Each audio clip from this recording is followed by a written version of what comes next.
बिस्मिल्लाहिर्रहमानिर्रहीम। हमारा टॉपिक है wall under an oscillation on a free stream.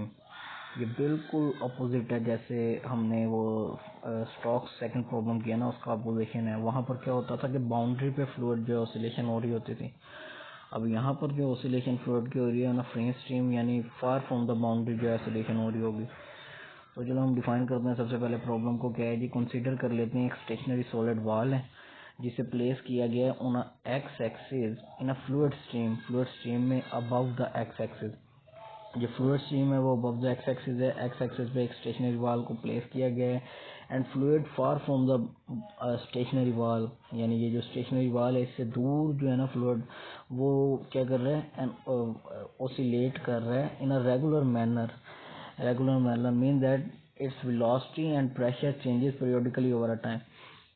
The oscillation of free stream can cause the fluid to interact with the wall due to pressure gradient.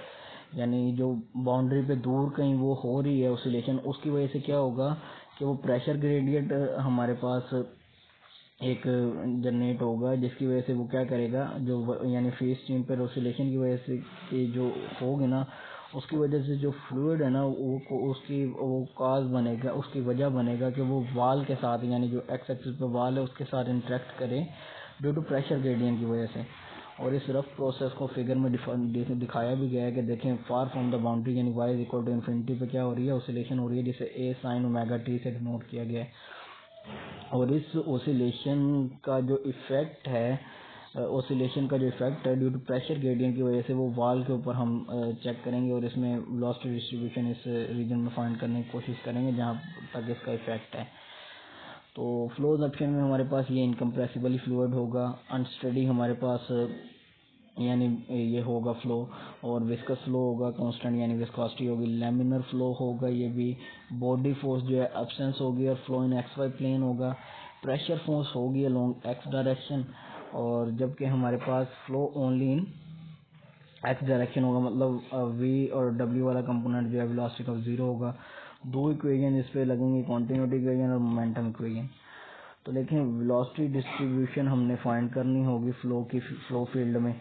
तो continuity equation जब लगाएंगे partial over partial t और divergence of rho v is equal to zero होगा, और यहाँ से ये पहली जो है ना डेंसिटी कांस्टेंट होने की वजह से जीरो हो जाएगा डेंसिटी, और ये रो बाहर आ जाएगा, डाइवर्जेंस ऑफ वी बन जाएगा, और यहाँ से वी क्योंकि जीरो है तो ये हमारे पास पार्शियल यू और partial x equal to zero आ गया, यानी velocity is not a function of x जो इज इंडिपेंडेंट ऑफ एक्स। इसका मतलब है कि वेलोसिटी जो है क्योंकि एक्स वाई प्लेन में तो सिर्फ वाई और टी पे ही होगा ना, फंक्शन ऑफ वाई और टी हो जाएगा।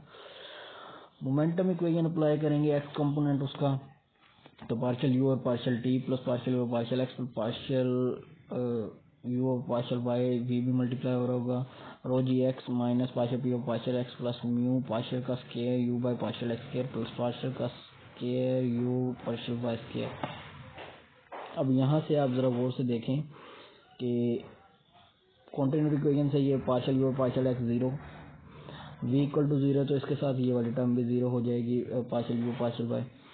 रो g x body force substance है तो जीरो, प्रेशर जो है एक्स की डायरेक्शन में जीरो नहीं है वो है, और कॉन्टिन्यूटी इक्वेशन से partial square u by partial x square ये जीरो हो जाएगा, और partial square u by partial y square ये जीरो नहीं होगा, ये वैसे ही आएगा। तो राइट हैंड साइड पे आ जाएगा minus partial p by partial x plus mu partial square u by partial y, और लेफ्ट हैंड साइड पे rho partial u by partial t. Rho से जब डिवाइड कर देंगे तो ये बन जाएगा -1 over rho partial p by partial x plus mu over rho partial square u by partial y square, और उसे काइनेमेटिक विस्कोसिटी में कन्वर्ट करके इस इक्वेशन 2 का नाम दे देंगे। अब यहाँ पर y और z कंपोनेंट आइडेंटिकली जीरो हो जाएंगे अगर हम इसमें निकालेंगे ना, कि दोनों साइड पे जीरो जीरो हो जाएगा फ्लोज ऑप्शन अप्लाई करने से। बाउंड्री कंडीशन की अगर बात करें तो पहले भी हम देख चुके थे कि y is equal to zero, यानी बाउंड्री के ऊपर due to no slip condition की वजह से वेलोसिटी का इफेक्ट क्या होगा, क्योंकि वो स्टेशनरी है बाउंड्री हमारी वॉल, तो वो जीरो होगी वेलोसिटी, यानी u of y comma t is equal to zero, या u of 0 comma t is equal to zero. Far from the boundary अगर देखेंगे यानी y is equal to infinity पे अगर देखेंगे तो u of infinity comma t वो होगा a sin omega t due to oscillation की वजह से।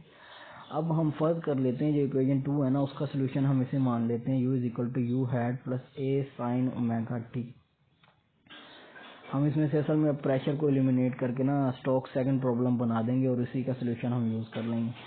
तो उसके लिए हम देखें अगर ये जो सोल्यूशन ले रहे हैं ना ये बाउंड्री कंडीशन को सेटिस्फाई भी कर रहे हैं, तो देखें हम बाउंड्री कंडीशन जब इसमें पुट करेंगे 0 कोमा यानी बाउंड्री के ऊपर, तो वो निकलेगी -a sin ओमेगा t, और इन्फिनिटी पे लेंगे तो u of hat infinity comma t 0 आ जाएगा। तो इसका अब इसी ये जो सोल्यूशन कंसीडर किया हुआ 2 का इसका फर्स्ट डेरिवेटिव लेंगे तो आ जाएगा partial u partial t is equal to partial u hat by partial t plus a omega cos omega t हो जाएगा ना डेरिवेटिव लेने से। और y के लिहाज से लेंगे तो partial u hat by partial y, और पार्शियल का स्क्वायर हैट बाय सेकंड जब लेंगे तो पार्शियल y स्क्वायर हो जाएगा।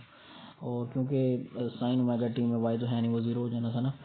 अब इसे पुट करते हैं हम पहले वही सेकंड प्रॉब्लम में जो हमारी वर्निंग इक्वेशन निकली थी ना, partial u by partial t is equal to nu partial का square u by partial y square. इसमें partial u by partial t हमारे पास जो निकला है उसकी वैल्यू पुट कर देंगे, वो है partial u hat by partial t plus a omega cos omega t। New वैसे रहेगा और दूसरी वैल्यू पुट कर देंगे। अच्छा, इस इक्वेशन को हम कंपेयर करेंगे, ये जो इक्वेशन 2 है ना हमारे पास, partial u by partial t is equal to -1 over rho partial p by partial x plus nu partial square u by partial y square. तो यहाँ से देखिए कंपैरिजन से हमारे पास ये जो टर्म आएगी ना -a omega cos omega t, ये प्रेशर हमारे पास बन रहा होगा। और नेगेटिव साइन में यहाँ पर इसलिए ले रहा हूँ क्योंकि हमारे पास ये हम ज्यूम कर रहे हैं कि प्रेशर जो है ना डाइवर्जिंग है, अगर कन्वर्जिंग होता तो पॉजिटिव लेते हैं। तो ये वैल्यू जो है इसे पुट कर देंगे फिर इक्वेशन 2 में। प्रेशर की वैल्यू भी आ गई, पार्शियल यू पार्शियल टी की वैल्यू पहले निकाली हुई थी, partial square u by partial y square की वैल्यू निकाली हुई थी।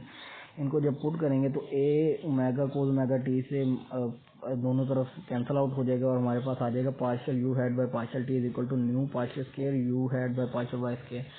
और बाउंड्री कंडीशन हमारे पास है u head 0 comma t minus a sine omega t, और u head 0 comma t, sorry ये यहाँ पर 0 कोमा टी नहीं होगा, इन्फिनिटी कोमा टी होगा पहले वाला, और दूसरे वाला होगा 0 कोमा टी, ये जो 5 लिखा हुआ है यहाँ पर। तो ये बिल्कुल स्ट्रोक सेकंड प्रॉब्लम बन गया, सिर्फ कंडीशन में क्या चेंज है नेगेटिव का, तो हम उसी का सोल्यूशन हम यूज़ कर लेंगे। It become stroke second problem by using its solution. तो ये हमारे पास आ जाएगा u hat y comma t minus a e की power minus square root of omega over 2 nu y sine omega t minus square root of omega 2 nu y. ये हमारे पास क्या नेगेटिव साइन आ जाएगा, वहाँ पॉजिटिव होता था ना क्योंकि बाउंड्री कंडीशन हम नेगेटिव में आ रही है। तो ये हमारे पास आ जाएगा इसका सोल्यूशन, जो हमारे पास इक्वेशन बनी थी 4।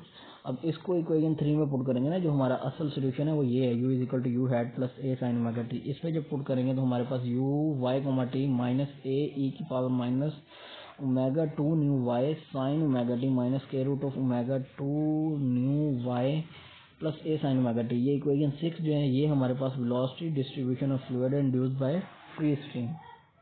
अब देखें इसे डायमेंशन लेस बनाने के लिए चाहे तो ये जो है ओमेगा 2 न्यू वाई को, या 2 ना लें अगर, तो ये ओमेगा न्यू वाई को अगर हम वाई के इक्वल फर्क करें तो देखें ये 1 ही बनता है, डायमेंशन लेस बना लिए इसे। और t is equal to omega t, ये भी 1 बन रही है, ये भी डायमेंशन लेस वेरिएबल ले लिया हमने। तो ये जो है हमारे पास फिर कैपिटल वाई टी हो जाएगा, माइनस ए आ जाएगा, और यहाँ पर देखें ये 1 बाय स्क्वायर रूट 2 बाहर ले लेंगे ना तो ये वही बन जाएगा ओमेगा ओवर न्यू वाई, तो वही हुआ फिर -1 by square root 2 y sine t minus 1 by square root 2 capital y plus a sine omega t. ये हमारे पास फाइनल आंसर आ गया डायमेंशन लेस फॉर्म में।